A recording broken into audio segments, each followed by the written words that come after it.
Fellas, it's said that a movie is a collaborative effort. Am I right? It is I absolutely. think that's accurate. That's right. So from the importance of the writer to the director to all the actors to the composer. But one nugget that I think sometimes doesn't get enough credit, in my opinion, is the one sheet artist or designer. So tonight we're going to talk about a few of our favorite one sheets from all the films we've ever seen. Yes.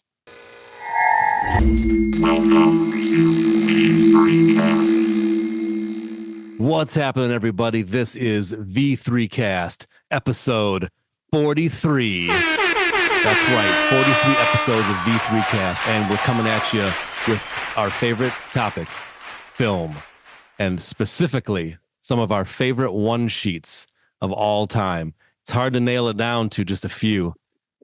So if you ask us at a different day, we'll probably give you a different three. But tonight we're going to commit. We're going to commit 3 Except for Steve. favorite one sheets. It's all about discipline with this one. Normally we're wild, we're all over the place, but for this one, we're really going to buckle down and only choose 3. Not necessarily our 3 favorites, but 3 of our favorites. You see the difference there? And there's a difference. By the way, I want to back you up on that discipline model. Think about the bass line in Return of the Warlord. That's some discipline. That's discipline. Yep. One note for right. most of the song. That's right. That's discipline. See, so I'm backing you up. That's right. Steve, I understand the concept. Steve lacks the discipline for this exercise. I can tell you that right now. Greg, don't already condemn the man. He hasn't even gotten a chance. You don't know if I have honorable mentions or not. You don't know this. Oh, I do know. Now, you're already I know for certain. He's already talking about it. No, not me. All right, let's get into listing some of our favorite one sheets. Aaron, what you got? All right. So, like we said, we were going for, favorites. It would be real easy to go choose something and just say, it's this trilogy. I'm not going to name the trilogy because the 3 I know which one you're thinking of from a very famous trilogy happen to be 3 of the best posters ever, probably the best posters ever. But I wanted to be a little more, off the beaten path, I guess, maybe somewhat. So this is all so random. There's a million movie posters, literally 1 million. I counted them. And you could choose favorites from anything. But I had to just take a stab. So one of them I chose is the Rollerball poster. Rollerball from 1975. This is a box. I did not have Rollerball on my bingo card. Well, not only do I love the movie, but I love the artwork. Bob Peak. I wanted to represent Bob Peak because he did a bunch of the early Star Trek posters and so many great things, Excalibur, all this great stuff. But there's something about Rollerball, the movie and the poster, that's just so awesome to me. I mean, this image of James Caan here with the helmet on and the ball in his hand and this crazy spiked gauntlet. And then way down here is this party of people that are at this. This is all kind of, I won't even go into detail about what the movie's about, but there's a spot where these people are at this party and they, for fun, just start shooting this huge hand cannon at these trees and bursting them on fire on the grounds of this really wealthy estate. And they're so starved for violence. They're so ruled by violence, this whole society in this movie, that they're getting off on setting these trees on fire. You don't even know I don't even remember who lives there in this mansion, but all of a sudden in the morning, he's got 8 less trees. They're all burning. Anyway, that's these people down at the bottom here. But the main focus, of course, is on James Caan there. And it's just awesome. It's so dark. And there's lots of this negative black space here. And it just concentrates on his face, which is extremely intense. So that's the Rollerball poster. Dig it. That's Bob Peak at his best. So you own that poster, but it's not framed? Well, it will be. It will be. I have a lot of posters. He's getting to that. He's going to make a trip to Michael's. Don't you worry. Yeah. A lot of posters that deserve frames that I haven't gotten around to yet. So this one is different, and it's there's a story sort of with it. So this is Warlords of Atlantis. I'm going to get that glare off there. Warlords of Atlantis. Okay, so this poster, this is the reason I wanted to see the movie. There's always that interplay between the poster and the movie, right? Sometimes this movie's coming out and you can't wait to see it, and the poster just comes along with it. Other times the poster is what sets you off, whether you're a little kid or an adult or whatever. I saw this poster on like a website of retro poster art, and I was like, oh my God, that's the coolest looking image, one of the best posters I've ever seen. And I was obsessed with the movie. I wanted to see it. I figured there's no way the movie would live up to the poster because the poster is so awesome and primal and raw. And you got like the good guys fighting all these weird soldiers and the lady looking like really nice. And I thought there's no way it'll live up to it. But I finally saw the movie. It took me like a year to even find it for it to even come to streaming. I tried to buy it wasn't available to buy on DVD or Blu-ray. Anyway, I finally saw it, and the movie is actually really cool. It's from 1978, and I couldn't even find. It's so sort of obscure. I couldn't find the poster artist, the name, but. I was really happy that the movie, it's like, it's in that spirit of those movies like Journey to the Center of the Earth, the People That Time Forgot, The Land That Time Forgot. This director actually directed 4 of those style of movies of people on a mission to some ancient forgotten world and getting in all kinds of trouble with like creatures and bad guys and stuff. So that's a great piece of art there. Warlords of Atlantis. And then, I really tried to bring my musings out of the 70s and 80s and all that. It's hard to do that, man. It's hard to do it. I was trying to force myself to do something from this century at least. And I had some contenders, but in the end, I was too weak. And I just went right back to the 70s to one of the best posters ever. For one of my favorite movies, the Mad Max, the original Mad Max poster. So what I love about this poster, and this one was by Bob Garland. What I love about this poster is the classic example of probably the artist didn't know didn't know too much about the movie, and certainly it seems didn't know what the star was going to look like, what Max was going to look like, because he's wearing a helmet in this poster, which he never wears at any point in the movie.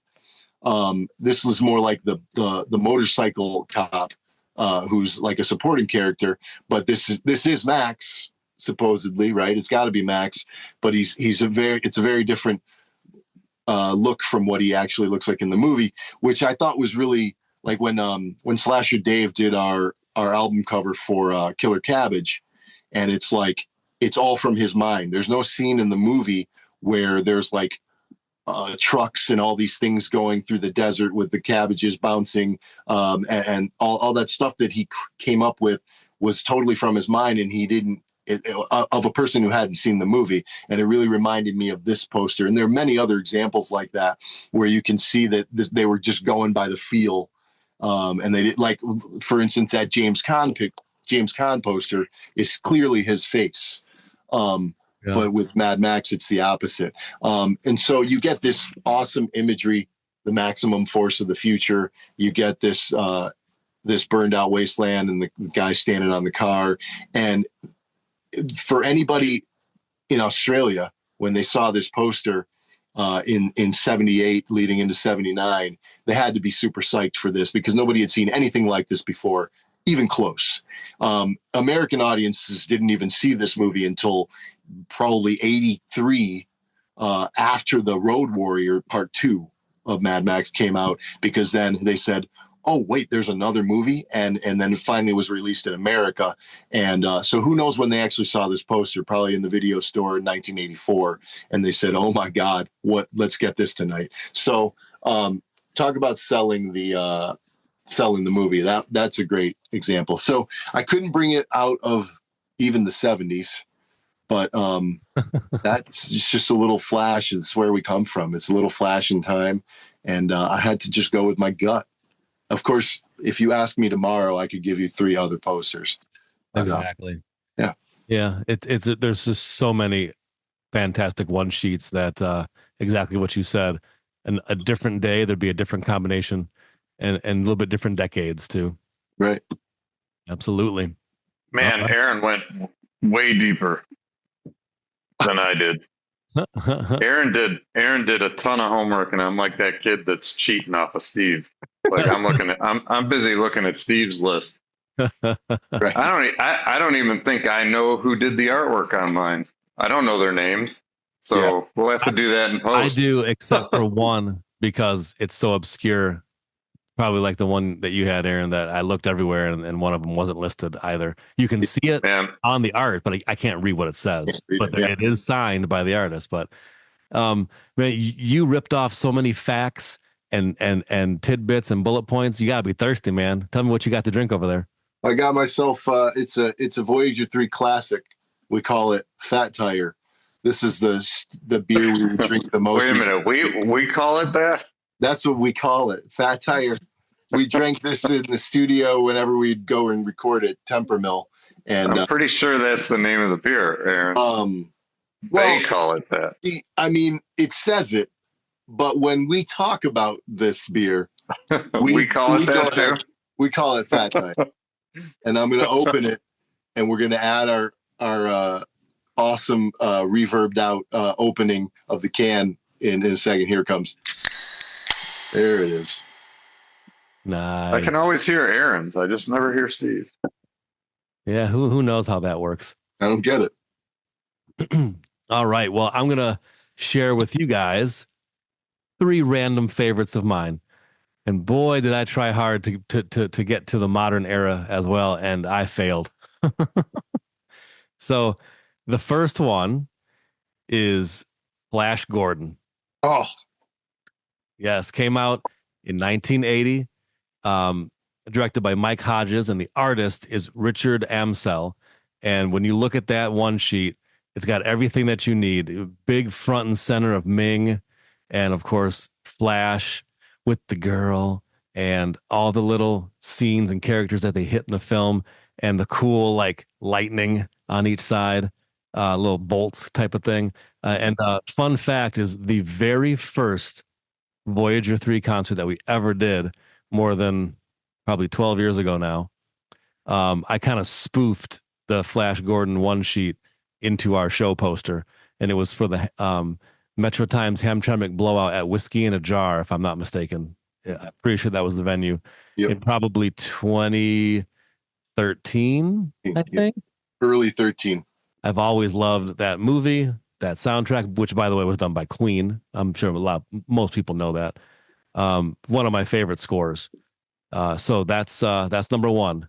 Number 2, this is a real hard one to beat. This one might be on my list of 3. If you ask me next time, this one still might stay on there. But The Thing, directed by John Carpenter, came out in 1982, and that is done by the world famous Drew Struzan. He's probably done, I mean, you can't even count how many posters that he's done for pretty much every franchise, every superhero franchise, just everything. So that one is probably the perfect take on that, because it encapsulates the cold, the isolation is one guy, and you can't see his face because of the light coming out. It's perfect. It's like magic and horror and mysteriousness. It's just right. I wouldn't change it. So that goes back to what Aaron said, that I think The Thing falls into that category of a movie poster where there's no scene in The Thing where that sort of thing, that light coming out of a person's face happens. Right. That's just the guy going with the vibe of the movie, right? And I think he came up with something that was awesome, and it made you want to see the movie, even though he likely designed that concept before he even knew what it was. Right. Yeah. And that's part of what makes it perfect, because you don't see anybody's face. You don't see any of the cast. you just know that something's wrong with this person and you don't know who it is, right?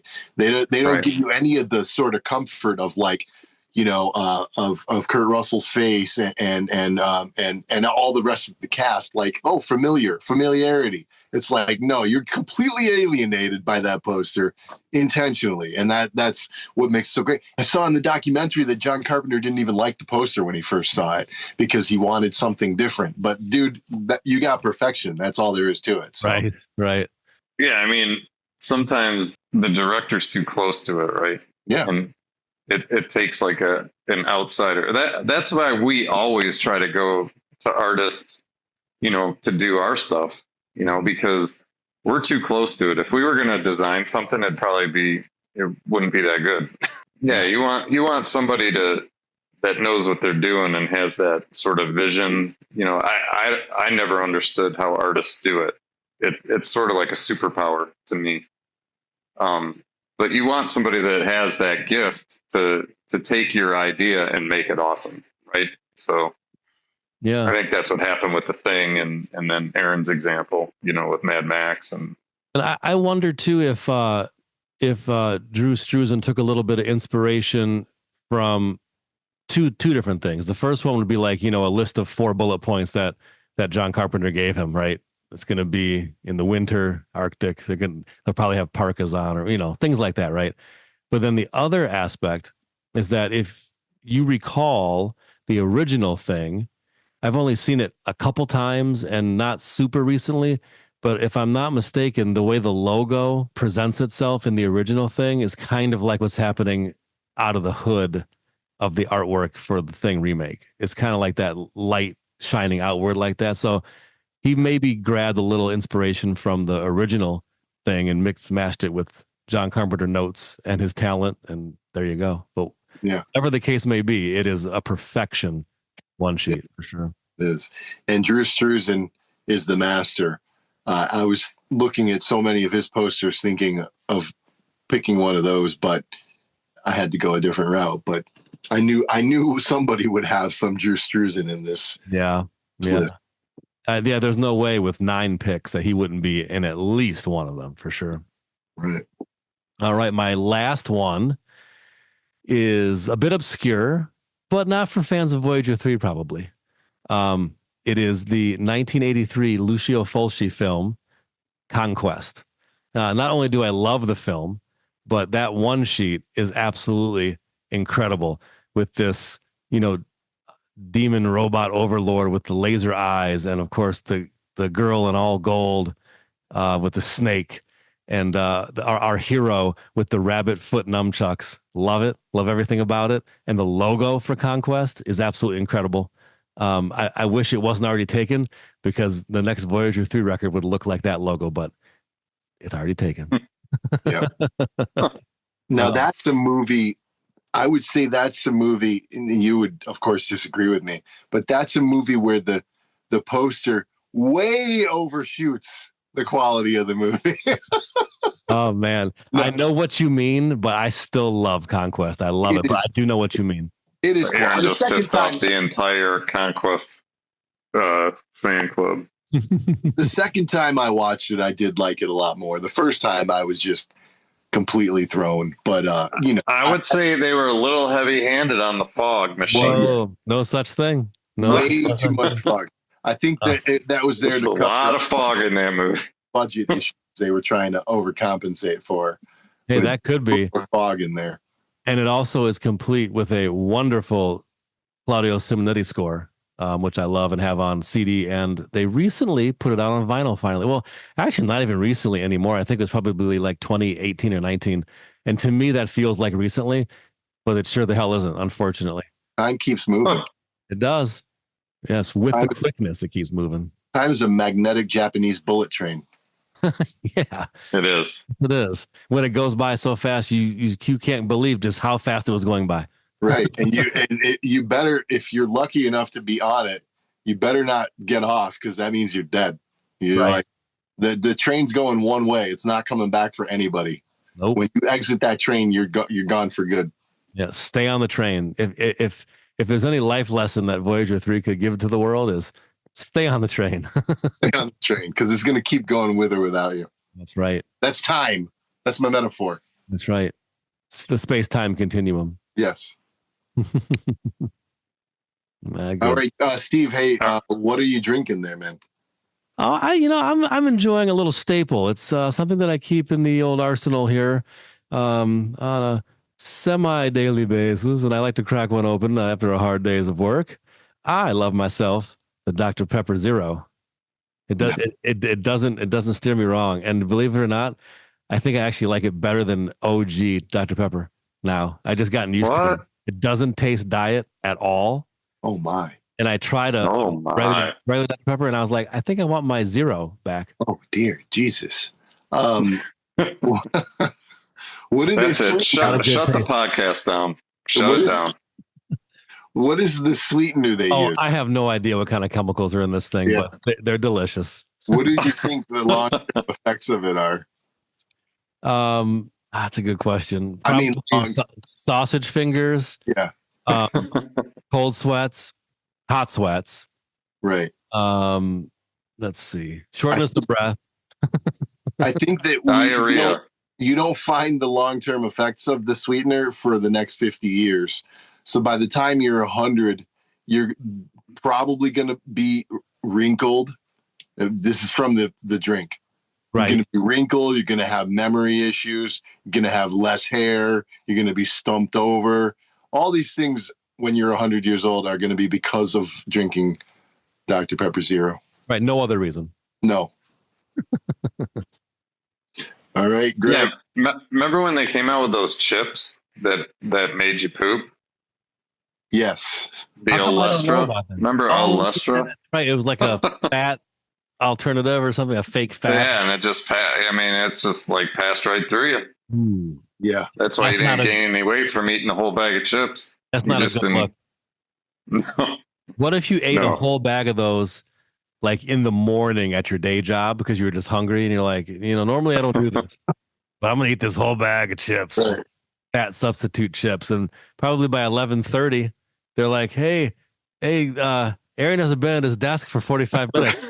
What's going on here? Did he call in sick? What's going on? I thought I saw him this morning. I think I would have to call from the bathroom. Right. Are you still in the building? I'm in the building, yes.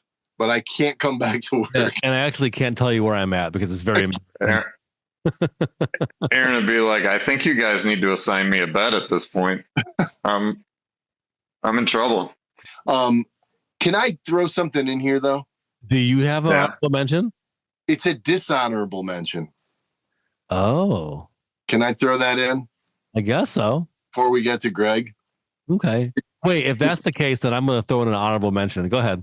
No, it's a dishonorable mention. Go ahead, Aaron. It's one of the worst. It's maybe the worst movie poster I've ever seen. Not because, there's plenty of bad movie posters, plenty. This is like a confusing, confounding movie poster. So a few months ago, I watched Maximum Overdrive, and everybody knows the normal poster for that movie. It's got the Green Goblin semi-truck. Right? Beautiful, iconic.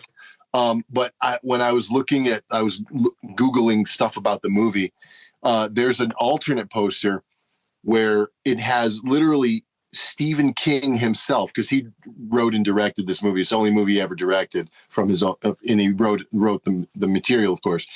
It's got himself on the poster with like marionette string, and he's got strings going to a really small, Charlie Sheen and the other actors. The trucks are way in the background. They're really not even noticeable. Right. And the characters are barely noticeable, but right front and center is Stephen King, like with a goofy look on his face, controlling the characters because he wrote it and directed it. I can't imagine. Let me say, that's one of those ideas where whoever thought of that, it sounds wonderful in your head. It sounds so like you can envision it. I can see it. Right. And you're like, oh, this is going to be so awesome. But when you execute it, you're like, well, what happened? Right. It's just what you're saying. It's like, no. Horrible. It would work if it was a book about the making of the movie or a documentary about the making. But for the actual movie to have someone who's not in it, who is behind the scenes, you'll never see Steven fucking Spielberg on his own movie poster, you know? Yeah, breaking the fourth wall too, by the way. In the worst way. So that's my dishonorable mention. Okay. Of course. Greg, you're up. Share your favorite one sheets.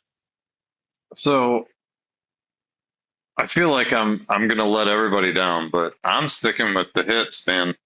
So I'm gonna go in reverse order. I'm gonna work up to my number one. So like you guys, I pined over this, but I at the same time didn't do enough research to even get the goddamn artist name.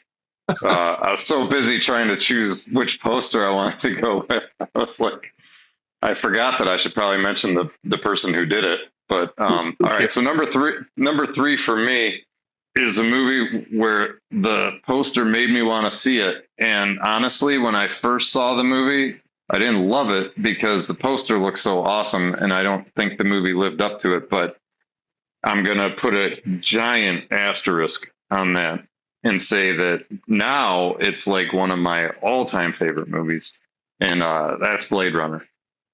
Nice. So when I saw the poster, I was like, that, like, you know, the car, it's like it's like the flying car, and then you've got like the billboard in the background, you know, and it just looks like this utopian, you know, futuristic city, and you know, you got Harrison Ford like front and center, right? You mean dystopian or utopian?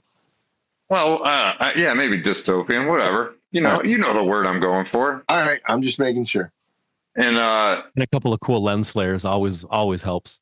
But then when I saw the movie at that age, it's definitely not a movie for a young kid who's expecting Star Wars. You know what I mean? It's just a different kind of sci-fi movie than that. Yeah. And I just remember being like, man, I don't know.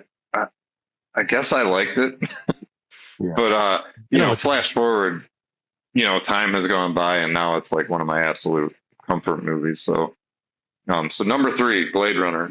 Aaron, I'm going to put you on the spot. Do you know who did the artwork? That would be, well, there's a Drew Struzan poster for that, but there's, no. You know the one I'm talking about, though, right? The original one sheet is more like a photography collage, really. It's not really art, isn't it? Or no? No, it's art. I can't remember the name, though. I have it. I almost chose it, but because it's my favorite movie of all time. But then we'll know. Number 2 is a movie poster that goes in an entirely different direction. It's super simple. Well, actually, my top 2 are gonna be very simple, but highly effective in my opinion. So number 2 is Poltergeist. It's like almost completely black, right? And you've got the glowing TV screen, and she's like, you know, sitting in front of it. There is just something so creepy about that to me, especially after you saw the movie. Now that one, the poster, you know, was less impressive than the movie. But I love the poster because of the movie, obviously. But like I think for its simplicity and how effective it was in sort of relaying what the vibe of that movie was. Yeah. You know, because the other thing I thought about when I was thinking about these one sheets was what are the movies that I would hang up? You know what I mean? What are the first ones I would go out and try to get and hang up in my house, you know? Yeah. So that because I had a bunch on there, and I know we're not doing our honorable mentions, so I ain't gonna say any of them, but I had a bunch on this list, and I had to get it down to 3. And I was like, if I was gonna go out and pay money to hang something on my wall, what were those 3? Right. So all right. So my last one shouldn't shock anybody. Nobody's gonna be surprised. It's hanging up right behind me. It's what you just said. What you just mentioned a second ago. What's that? Something you'd go and buy and hang on your wall. Yeah, exactly. So the Jaws poster is so simple. It couldn't be any more simple. You know what I mean? But it's like everything about it is perfectly like as it should be. There's nothing else needed. It tells everything you need to know. And it's like the scariest image. You know, everybody thinks about that image when they go in the ocean. Yeah, so definitely like literally the essence of the whole concept. Right. Yep. And just so well done. Everything, you know, you've got the shark head, which is triangular, facing right up. Everything is balanced. Your eye goes right where it's supposed to go. You got the giant logo in red letters. I mean, it's perfection. And that's why it's hanging up behind me, and why I'm so obsessed with the movie. It's a large part of first part of that reason. And do us a favor in the comments. Let us know the artist of the original Jaws one sheet. No, I do know something about that. I still think they're looking for it. Like, I think they, as of right now, or maybe they've found it since, but the original artwork that he did was like missing for a long time. It may still be missing. So I don't know if that's true or not, but that's what I heard. Yeah. So maybe somebody can tell me in the comments. Wasn't it the book cover? Didn't they take it, or am I thinking of The Godfather? Was that the book cover for Jaws, or no? No, the book, the cover art for Jaws was it was like almost black and white. It was all black and gray, and the shark didn't even have its mouth open. Okay. It was like a really more rounded shark. Yeah. It not scary at all. I gotcha. So, yeah, the artwork on the book, the original book was a little bit different. Okay. Not iconic like this. Right. Yeah, it's that I would say is in the top 3 most iconic posters. I mean, as far as like everybody knowing it, you don't even need the title or anything. If you wanted to skip the title,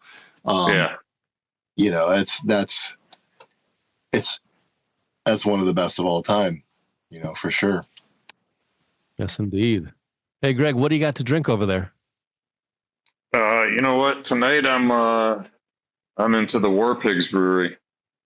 Nice. So this is the Imperial Geezer, which is their double. I don't know if I've covered this one on the podcast before or not, but I think War Pigs and Three Floyds, I think they're like part of the same company or maybe the same company.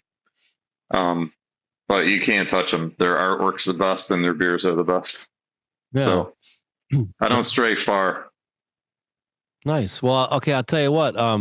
Those are 9 fantastic picks, and we encourage everybody listening and watching this episode of V3 Cast, leave us a comment of what your top 3 one sheets are. I don't know if YouTube lets you leave images or just text. I can't remember, but put the image if you can. If not, then just list them. But I love great art of film one sheets. It's one of the best things for sure. But speaking of Jaws, Greg, you have kind of a Jaws journey. Can you tell us about the impact of Jaws on this summer for you here, how it ruled your summer? How it impacted my unsuspecting family, you mean? Yeah. So how Greg hijacked his family vacation for 2025. So yeah, you're right. I mean, so it comes as no surprise. I'm obsessed with Jaws. Everybody knows that. But when it had to be almost a year or 2 ago now at this point that I became aware that this was going to be the 50th anniversary of Jaws. So then I don't know how I caught wind of the fact that like Martha's Vineyard was going to be doing a celebration on the island. So then I was like, then the light bulb went off above my head. So I started following Martha's Vineyard on social media or whatever. And now I started to see like, oh, Richard Dreyfuss is going to show up, and it's going to be this whole thing where like everybody's going to like go to Martha's Vineyard for this 50th anniversary weekend. So I skillfully convinced my wife, I'm like, it's going to be June. Martha's Vineyard is essentially an island, and it's beach all the way around. There's tons of public beach. It's going to be like a beach vacation. It's really beautiful this time of year. Yeah. So I convinced her and my children that it would be fun to go to Martha's Vineyard for the Jaws 50th anniversary. So as it got closer, it became harder and harder to get a place to be on that island. So honestly, like the fact that I got ahead of it and sort of committed to it early really made it so I was able to go and be there that particular weekend, which if you're a Jaws fan, it was like it was Mecca. You know what I mean? Like everybody on the island was talking about Jaws or repping Jaws or it's just everywhere you went. So the whole island converted into Amity that weekend. And so like every shop had Jaws stuff in it. Like, I mean, if you've never been, it reminds me of Mackinac Island, but on a much larger scale, right? So you have to take a ferry to get over there, which is a whole thing unto itself. So you have to take a ferry. So we ended up finding a place that was like an apartment essentially that they converted into like rental properties on the island. And it was the only place that had a pool, and it was a saltwater pool. So it was perfect. So anyways, we got onto the island, and then what I would do every morning is I would get up while my family was still sleeping. I would get my headphones and I would go for a walk, and I would go to all the filming locations that I knew they would be bored if I was like nerding out and doing all that while they were with me. So I would get up, I'd put the Jaws score on, and I would walk to like, I'm just gonna give you some examples of places that I went and saw. So like Chief Brody's office, the police department, when he makes the walk up the street into town, the guy that comes out of the mail, or not the mail, the newspaper door. I went to that location, where they had the Amity sign and the marching band comes through. I went there. Where Hendrix pulls up with the beach, they got to get the beach closed signs. I went to that corner where the mayor talks to Chief Brody and Hooper, and they're all talking about the shark problem up on the hill. I went there, the lighthouse, and then most importantly, the gnarliest scene in the whole movie, where the guy in the red rowboat's like, "Hey, you guys all right?" So that's the Jaws bridge. That's where Roy Scheider runs up the rocks towards the bridge because his son is in the pond. Like when I stepped onto that rock wall, it was like I stepped into the movie. We had the same experience in LA when we went there for New York Ninja, and we got to the Halloween hedge. So you just know that feeling when you step into the movie. It was like, Halloween was like impressive enough, but for me, like Jaws is my all-time favorite movie. I've seen it more than any other movie. And when I got into that location and stood there, it was just surreal. Like, and I took so many pictures of the same thing. And my wife is like, "You're going to fill your whole phone up with pictures of this bridge." And I'm like, "You don't understand. Like, I can't even believe this is a real place." And it occurred to me that there aren't a lot of movies where the place where it was filmed is such a big character. And I think Jaws is really an exception, because especially now, if you're talking about modern movies, most of it's green screen, right? So it's not like you can go to a lot of the places where this stuff was filmed and it's relatively unchanged. But I will say that Jaws, they had to film it on the island. So like, I mean, it's mostly there, you know what I mean? And you can go back and it looks mostly the same. Things have been updated, like Chief Brody's house. The people obviously who own that property rebuilt the house, and it looks different, but it's the same spot. Right. And you can go to those places and they're all there and they don't look that different. And you can line it all up. That's incredible. So if you're a Jaws nerd, it's worth the trip. It's probably boring to anybody who isn't.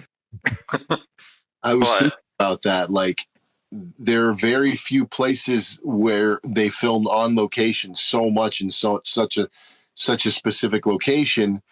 Right. They can go, like, the 50th anniversary of a ton of movies comes and goes, and they don't have a thing like that. They might have celebration at a convention or something, but you can't go to the places for the most part where they filmed anything from Star Wars or anything. I mean, out in the desert, none of the stuff is still sitting there, you know? So, and most movies just don't have that. It's either on sets, in a studio, or in a place that is torn down afterwards. But this was actually a living, breathing town that you can go and like walk those streets and go to those buildings, and most of them look the same.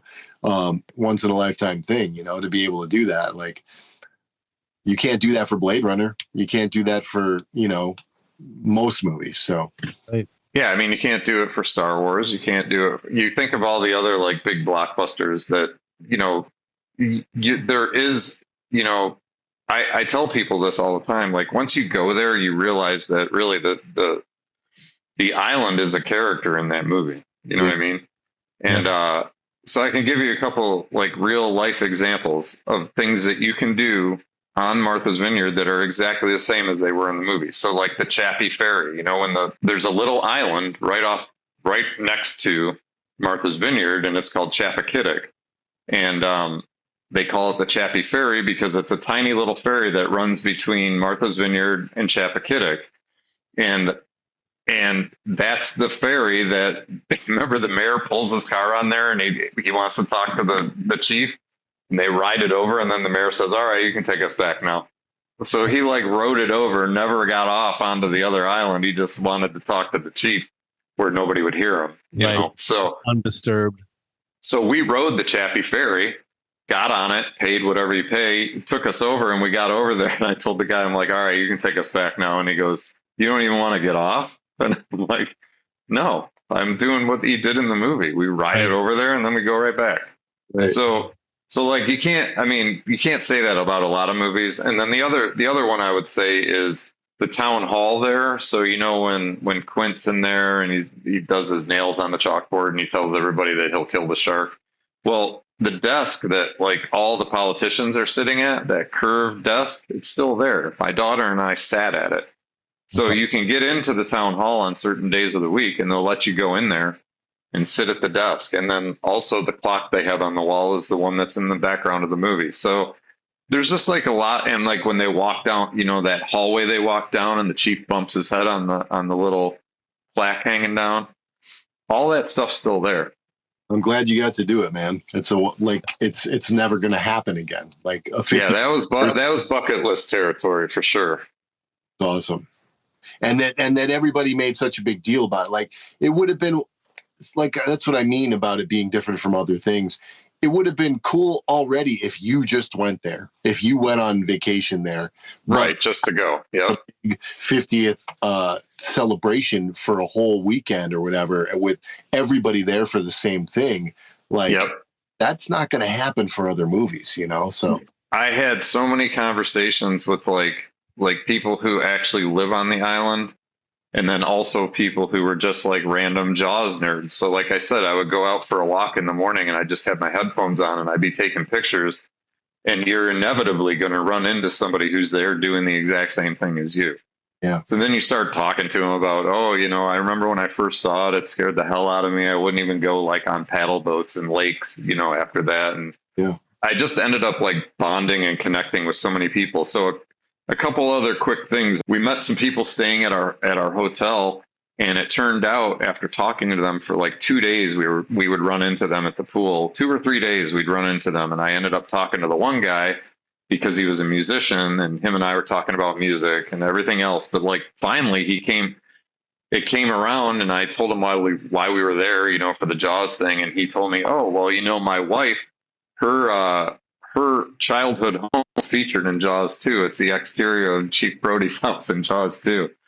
So nice. I went up to the bookstore in Martha's Vineyard, like in Edgartown. I went to the bookstore and I bought the Jaws 2. There's a book about the making of Jaws 2. And if you go to a certain page, the picture of her childhood home is there. Yeah. And she filled it out and told me what her name was and stuff. So it was like stuff like that, Aaron. That's what like everybody was there for the same reason, and you had a million of those experiences. But then the last thing, the cherry on top, and this will be the thing that I end with because I don't think I can top this. So because it was the 50th anniversary, there were a lot of events that you could like pay to get into, where you could meet like Richard Dreyfuss and get stuff signed by him. It was almost like a comic book convention, you know, like there were events that you could pay for entry. And I established quickly with my wife early on. I said, I don't care about any of that. I just need to get on the island and go. I know that I can go to these places that I want to see for free. So I don't care about meeting all the people. I'm not paying a bunch of money, you know, to get stuff signed. I'm not there for that. I want to be on the island when this is happening and then go do my own nerdy stuff, right? Yeah. So that doesn't give me the opportunity to meet a lot of people, you know, like famous people that are involved with the movie, obviously. But as it happened, we were walking into town and we were staying right in Edgartown, which is the main town in the movie. So we're staying in Edgartown and we were walking into town for dinner and we walked by the Wharf Pub, and that's where this, you know, all these celebrity signings were taking place. And as I was walking by, I saw Jeffrey Voorhees, who played Alex Kintner, and he must have been wrapping up or whatever. So we just kind of like stood outside the door for a little while. And then not even like 10 minutes later, he came outside and literally talked to us for 45 minutes and told us about how he still lives on the island and now he goes and does conventions because of his scene. So obviously, you know, if you don't know who Alex Kintner is, he's the little boy on the yellow raft. He's like one of the very first the second. Well, I guess you call him the third victim if you're not counting the dog, or the second victim if you're not counting the dog. But honestly, like I think he had a few cocktails and he stood outside and literally talked to us about the movie for 45 minutes, and I didn't have to pay a dime for it. That's awesome. Yeah, it's absolutely incredible. Got to take a picture with him, hung out, listened to him tell his stories. I mean, he was telling me that at some of these conventions, people will bring him a red bathing suit and beg him to put it on. Like, it's weird stuff.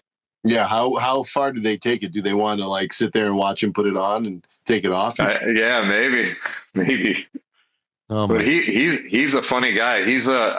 So, you know, in the movie, when they talk about islanders, they're like, oh, you'll never be an islander unless you're born here. That dude's an islander. Yeah. And he told me, you know, and I think he said this in some other interviews and stuff, but he said anybody that appeared in the movie that was like non-speaking got a certain amount of money. But if you had a speaking role, which Spielberg he was using all authentic people on the island. And, you got more money if you did a speaking line. So he said he would do it. And then that's how he got to be Alex Kintner, the kid on the raft. And then I guess they were filming in June or maybe even May. And he said the water was like freezing cold. And that's what he remembers most about it, is that they would make him go out on that raft in the cold water. Wow. And then but yeah, it was everything about it, man. I was just like soaking up every ounce that I could, and every store was like decked out in Jaws stuff. That's awesome, man. That's perfect. I gotta give a shout out to our friend Metal Dan, because if you guys can see it in the background there, I'm gonna pan my camera up. Metal Dan really came through. So he got me the actual Jaws 50th anniversary one sheet. And that hung in the theater? Yeah. Is it printed backwards on the other side? It is. Yeah. And I also have the cardboard tube that it came in that has the Jaws 50th anniversary sticker on it when they mailed it to the theater. So Dan was able to get me the poster, and I quickly took that up to Michael, Steven. That's right. You had. And now it's going to hang there in perpetuity. Yep. Yes. Thank you, Metal Dan. Yeah, and it's perfect because of the vacation that we took. So I envision, whether my children like it or not, this piece of artwork being handed off to them, you know, as a reminder of the vacation we took that year. That's right. Whether they liked the beach and all that, but they didn't care about the Jaws stuff as much. All right. We have a little Voyager 3 news for you. We are very excited to announce that our next album will be the score to My Blade is Your Salvation. It's an upcoming giallo horror type film, written and directed by James Dean. He's a St. Louis area filmmaker, and he's made already a handful of films that are on all the different streaming services. You may have heard of Fontaine, the Vengeful Nun Who Wouldn't Die, Xmas, and Absolution is the latest film that comes out literally this year. So James Dean has been busy. Some of these stars that have been revealed already, because they have this really cool Indiegogo campaign happening right now, and every couple of weeks they announce a new star that's going to be in the film. So far, Felissa Rose is going to be in it. Lynn Lowry, who believe it or not is a veteran actress who was in like The Crazies, for example, and some other really cool films, and Bill Oberst Jr. And Jessa Jupiter Flux. So that's just some of the stars who have been revealed already. And we're going to do an original score like we do. And hopefully mid to late 2026 is when they're looking to have the film out. And of course, we'll keep everybody updated as stuff comes into focus more. Because with films, you know, especially indie films, things move around a little bit or get delayed sometimes, logistics, timing, et cetera, et cetera. But we'll keep you updated for sure. So that's our next music project, and we're super excited for it. All right. For this edition of Collecting Cool Stuff, I have something that ties in with the band, because Greg sent me a link to these a couple months ago and said, Aaron, I think you need to jump on this.